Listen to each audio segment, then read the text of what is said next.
ఓం సాయిరామ్ సమర్థ సద్గురు సాయినాథ్ మహారాజుకి జై. సాయి భక్తులందరికీ నమస్కారం అండి. మన బాబా గారి దయ వల్ల మనందరం బాగుండాలి, సంతోషంగా ఉండాలి అని చెప్పి మనస్ఫూర్తిగా కోరుకుంటూ ఈ రోజుటి వీడియో స్టార్ట్ చేస్తున్నాను ఫ్రెండ్స్. ఇక ఈరోజు వీడియోలో మనం చూడబోయేది ఏంటి అంటే, తల్లి రానున్న 30, 31 తేదీల్లో నువ్వు అంటే సరిగ్గా 2 రోజులు మాత్రమే ఉంది. ఒక భిక్షగాడి రూపంలో నీ కళ్ళ ముందుకొస్తానమ్మా. ఈ అవకాశం నువ్వు వదిలావు అంటే మళ్ళీ జన్మలో దక్కదు.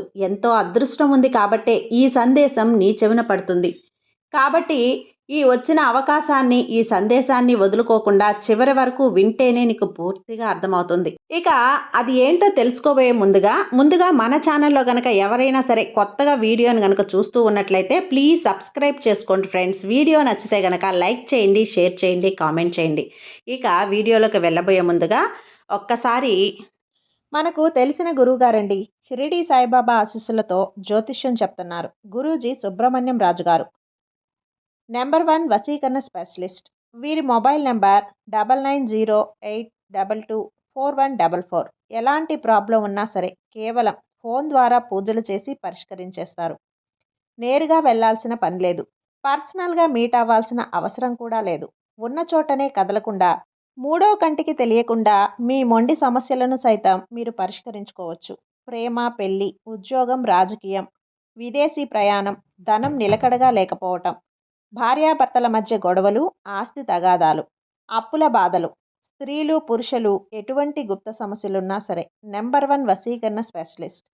మీ మీద, మీ ఇంటి మీద చెడు ప్రయోగం జరిగినా, చేసి ఉన్నా కూడా నరదృష్టి, నరగోష్ట, సంతాన సమస్యలు, భార్యాభర్తల మధ్య, లవర్స్ మధ్య అనుమానాలున్నా, అపార్థాలున్నా, థర్డ్ పర్సన్ ఉన్నా సరే, అత్తాకోడళ్ళ మధ్య సఖ్యత లేకపోయినా ప్రతి ఒక్క ప్రాబ్లంకి చక్కటి సొల్యూషన్ ఇస్తున్నారండి.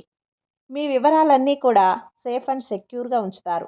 మీకే కాదు, దేశ విదేశాల్లో ఉన్నవారు ఎలాంటి ప్రాబ్లమ్స్నైనా సరే పరిష్కరించుకుంటున్నారు. ఎంతోమంది విదేశాల్లో ఉన్నటువంటి వారు, దిక్కుతోచని పరిస్థితుల్లో, అయోమయ స్థితుల్లో ఉన్నవారు ఇప్పుడు గురువుగారికి కాల్ చేసి వాళ్ళ ప్రాబ్లమ్స్ని సాల్వ్ చేసుకొని ఈరోజు హ్యాపీగా లైఫ్ లీడ్ చేస్తూ చాలా సంతోషంగా ఉన్నారు. కాబట్టే స్క్రీన్ మీద ఉన్నటువంటి నెంబర్కి ఒకసారి కాల్ చేయండి. మీ ప్రాబ్లంని గురువుగారితో పంచుకోండి. ఖచ్చితంగా గురువుగారు మీ ప్రాబ్లంకి సొల్యూషన్ చూపిస్తారు. ఇక వీడియోలోకి వచ్చేస్తే తల్లి 30, 31 అంటే సరిగ్గా 2 రోజులంటే 2 రోజులు మాత్రమే ఉంది. ఈ 2 రోజులలో ఒక భిక్షగాడి రూపంలో నీ ముందుకి రావటం అయితే జరుగుతుంది. అయితే నీవు ఇన్ని సంవత్సరాల నుంచి కలలు కన్న కలలనేవి, నువ్వు కోరుకున్న పనులనేవి నెరవేరే రోజైతే రానే వచ్చిందమ్మా. కాబట్టి ఈ అవకాశాన్ని మాత్రం నువ్వు అస్సలు వదులుకోవద్దు. ఎంతోమంది ఈ భూమి మీద నివసిస్తున్నప్పటికీ కూడా కేవలం నా సందేశం నీ చెవిన మాత్రమే పడింది అంటే దానికి అర్థం ఒక్కసారి ఆలోచించుకో. నీవు ఎంతో అదృష్టవంతురాలివి. కాబట్టే ఇప్పుడు నేను చెప్తున్న ఈ సందేశాన్ని నువ్వు పూర్తిగా వింటేనే ఈ సందేశంలో ఉండే అర్థం, పరమార్థం అనేది నీకు తెలుస్తుంది. ఈరోజు బాబా గారు మన కోసమైతే ఒక చిన్న కథనైతే వినిపించబోతున్నారండి. ఈ కథని మీరు చివరి వరకు చూస్తేనే సందేశంలో ఉండే పరమార్థం అనేది మీకు తెలుస్తుంది. ఎందుకంటే ఏది కూడా కారణం లేకుండా ఏ సందేశం కూడా మీ చెవిన పడదు. అదృష్టం అనేది ఉంది కాబట్టే ఈ సందేశం ఈ రోజున మనం వినగలుగుతున్నాం. కాబట్టి వినేందుకు ఒక్కసారి బాబా గారికి ధన్యవాదాలు చెప్పుకుంటూ ఈ కథనైతే మొదలు పెడదాం. జాగ్రత్తగా వినండి. ఒక ఊరిలో ఒక పేద కుటుంబం, ఎంత పేద కుటుంబం అంటే కటిక పేద కుటుంబం అన్నమాట. ఆ ఇంట్లో ప్రతి ఒక్కరూ కూడా భిక్షాటన చేసుకొని ఎవరికి వచ్చిన ఆ రూపాయి, 2 రూపాయలు లేదా ఎవరన్నా ఒక పూట అన్నం పెడతారో ఆ అన్నంతో కడుపు నింపుకొని పడుకునేవారు. అంత కటిక పేదరికం అన్నమాట. ఆ కుటుంబంలో ఒక 17 సంవత్సరాల కుర్రాడున్నాడు.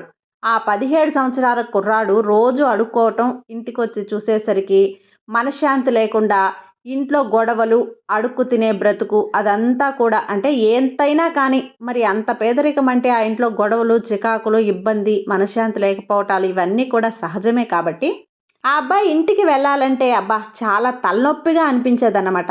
అసలు ఇంటికే వెళ్ళబుద్ధి అయ్యేది కాదు. అయితే ఒకరోజు ఒక నిర్ణయం అనేది తీసుకున్నాడు. కూర్చొని ఆలోచించాడు. అదేంటి అంటే, నా బ్రతికేంటి అసలు నేను శుభ్రంగా చచ్చిపోతే బాగుంటుంది కదా. ఈ పేదరికాన్ని అనుభవించలేకపోతున్నాను. ఈ 17 ఏళ్ల నుంచి పడుతూనే ఉన్నాను ఈ బాధ, ఈ నరకం. ఇంటికొస్తే మనశ్శాంతి ఉండదు, బయటకొస్తే అడుక్కు తినటం. ఇష్టమైనోడు వేస్తాడు రూపాయి, ఇష్టం లేనోడు రే పోరా లేదు అని చెప్పి అరుస్తాడు. బయట విలువనేది లేదు, ఇంట్లో విలువ లేదు. ఎందుకు నా బ్రతుకు అని చెప్పి నేను ఏదో ఒకటి చెయ్యాలి అని చెప్పి గట్టిగా నిర్ణయించుకున్నాడు. నేనైతే ఆ ఇంట్లో ఉండను. నాకైతే విసుగొచ్చేసింది. ఒక రకమైన రోత పుట్టింది ఇంటి మీద. నేను చావనైనా చస్తాను కానీ ఆ ఇంటికి మాత్రం ఇక వెళ్ళను అని అనుకొని జోబిలో చూసుకున్నాడు. జోబిలో ఎప్పటినుంచో అడుక్కుంటూ వచ్చిన డబ్బులు ఒక ₹30 ఉంటాయి. ఆ ₹30 తీసుకొని ఒక ట్రైన్ ఎక్కుతాడు. అంటే ఒక రైలు ఎక్కుతాడనమాట. ఆ రైలు ఎక్కి ఆ రైల్లో అలా ఆలోచించుకుంటూ దిగులుగా కూర్చుంటాడు.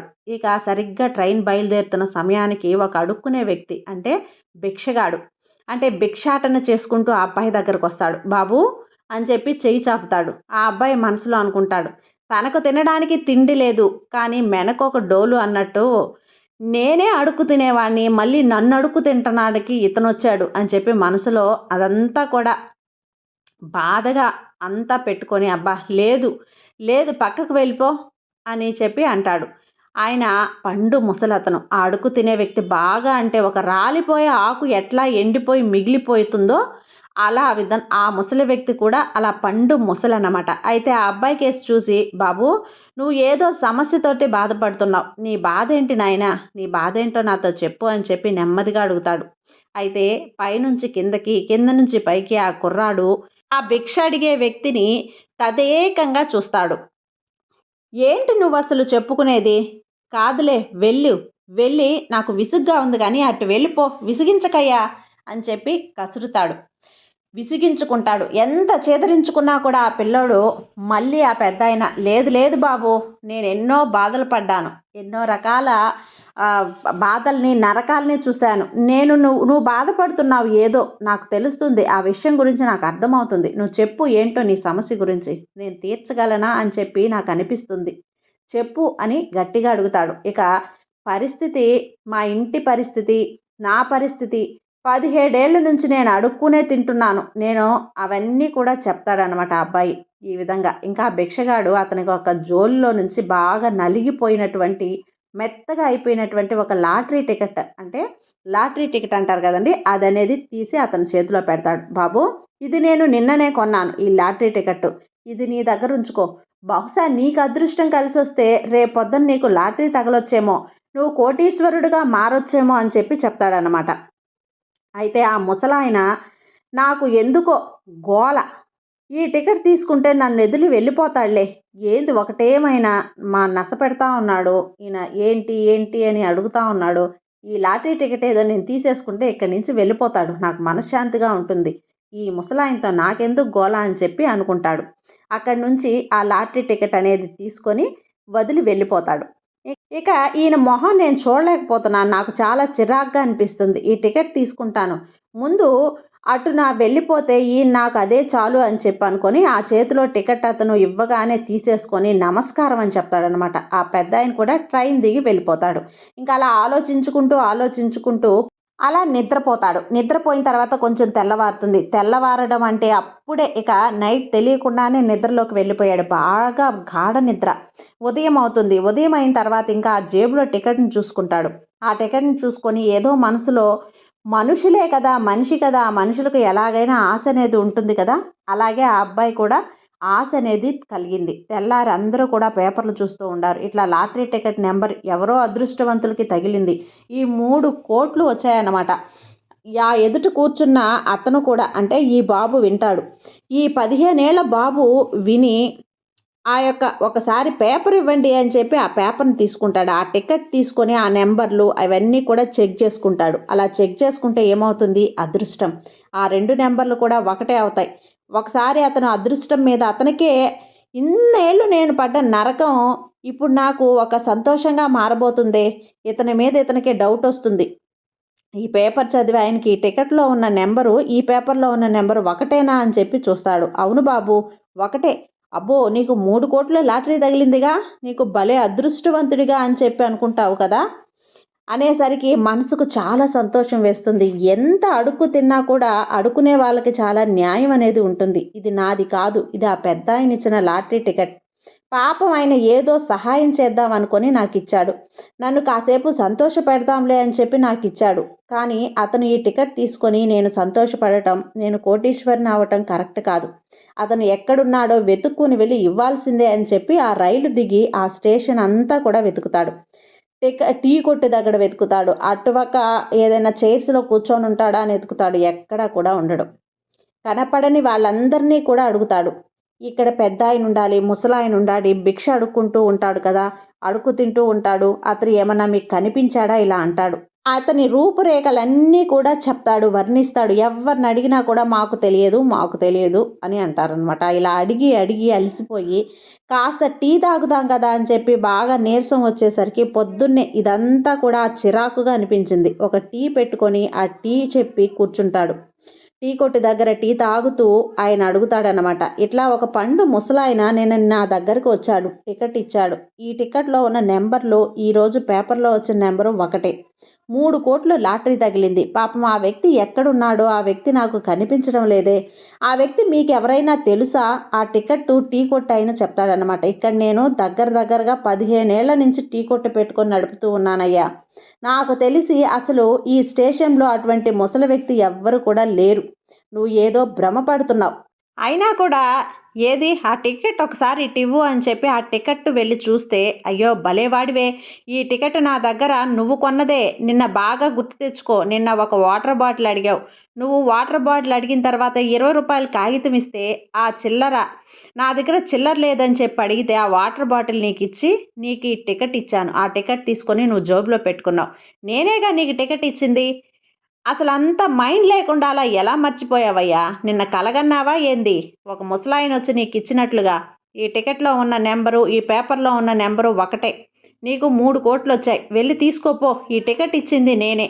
ఆ ముసలాయన కాదు. నువ్వు భ్రమలో నుంచి బయటికి రా అని చెప్పి చెప్తాడు. అయితే ఆ పిల్లోడు ఆలోచించుకొని ఇదంతా కూడా నా భ్రమ.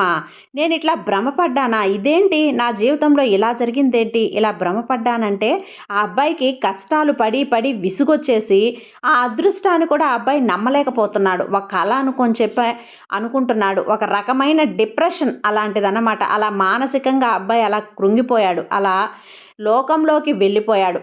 ఇక తర్వాత టికెట్ మార్చుకొని ఆ 3,00,00,000 తెచ్చుకొని వాళ్ళ ఇంటికి వెళ్ళి కాస్త మంచిగా ఇల్లు కట్టుకొని వాళ్ళ అమ్మా నాన్నని, కుటుంబాన్ని మంచిగా చూసుకుంటూ ఉన్న డబ్బులు పెట్టి వ్యాపారాలు పెట్టుకొని మంచిగా చక్కగా ఆనందంగా బ్రతకడం అయితే ఆ అబ్బాయి, ఆ కుటుంబం వాళ్ళందరూ కూడా నేర్చుకున్నారనమాట. ఇక్కడితో కథ అయితే ముగుస్తుంది. ఈ కథ ద్వారా బాబా గారు చెప్పాలనుకుంటున్న నీతి ఏంటి అంటే గనక, తల్లి ఎన్ని కష్టాలొచ్చినా సరే, ఎన్ని బాధలు పడ్డా, ఎంత నరకం చూసినా చివరికి భిక్షాటన చేసుకునే స్థితిలో ఉన్నా కానీ భగవంతుడు సహాయం చేయదలుచుకుంటే ఏదో ఒక రూపంలో వచ్చి ఖచ్చితంగా సహాయం చేస్తాడు. కాబట్టి మొదట నువ్వు నేనున్నాను అని చెప్పి నమ్ము. నువ్వు నాకు పెట్టిన ప్రసాదం నైవేద్యం ఏదైతే ఉందో ఆ నైవేద్యాన్ని నేను ఆరగిస్తాను అని చెప్పి నువ్వు నమ్మాలి.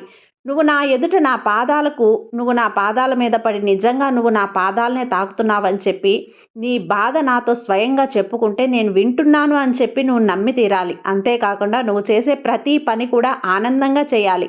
నమ్మకంతో దాని నుంచి నీకు ఫలితం వస్తుంది అని చెప్పి ఆశించి చేయాలి. ఇలా ప్రతి మనిషికి కూడా ఒక ఆశ, సంకల్పం, ఒక నమ్మకం ఇవన్నీ కూడా ఉండాలి. అప్పుడే ఆ మనిషి ఎదుట భగవంతుడు సాక్షాత్తు తన యొక్క కష్టాన్ని తీర్చడానికి వచ్చి ఎప్పుడైనా సరే ఏదో ఒక రూపంలో తన ఎదుట తారసపడతాడు. అదేవిధంగా ఇక 2 రోజులు అంటే 2 రోజుల్లో ఒక భిక్షాటకుడి రూపంలో నేను కూడా నీ కళ్ళ ముందుకి వస్తాను. అలా కళ్ళ ముందుకి నేను వస్తాను అని చెప్పి నువ్వు నమ్మినప్పుడు మాత్రమే ఇదంతా జరుగుతుంది తల్లి.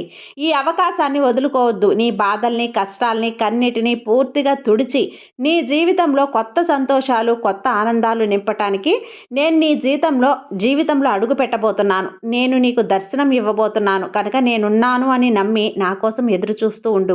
అంతా కూడా నీకు మంచే జరుగుతుందమ్మా.